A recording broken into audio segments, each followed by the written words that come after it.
继续来讲，大雨落无停，台东金轮这边的溪水涨悬来放花，这个土霉水也是怎啊冲入去这个邻居厝？有人就掉伫咧车内，因为迄水是淹到腰遮尔悬哦。也加在呢是无人伤亡，或是继续咧落有关爱注意，因为气象署表示讲，下暗到到明仔透早，这个苗栗以南雨共款是会落真粗，伊阁上紧就爱到拜二，这个天气才会渐渐稳定。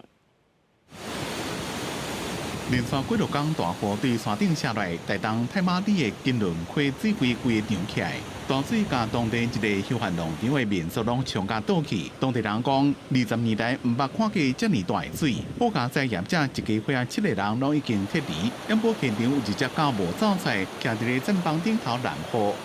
这10几天雨都没有停，一直的下，造成今天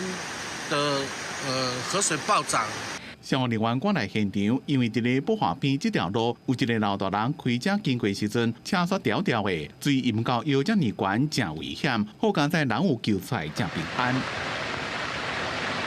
山壁顶头真侪石头崩落，在20线155公里又搁发生崩山，因为雨落未停，工程人员无法度挖滚去清理。受到西南气流影响，台东太马里自7月2日开始，观测的总累积雨量已经到733毫米。因那中南部更加惊人，高雄屏东有真侪测站超过2000毫米，台南嘉义云林也拢已经超过1000，而且雨也落也未煞。 明天呢，虽然西南气流稍微减弱，可是天气上面还是比较不稳定。在西南风的影响之下，苗栗以南还有金门还是会有一些局部的大雨或是短延时豪雨出现的情形。气象署估计就要到吹过西南风才会较细，不过中南部也是有可能有局部大雨。因那大台北地区也要注意，过头了有大雷阵雨，吹6到吹9，太平洋高压增强，大部分的所在拢会转做侪云到好天的天气。另外，吹3所形成的 轻度风台北落，这嘛是向东北方向伫咧山顶动，对台湾无直接的影响。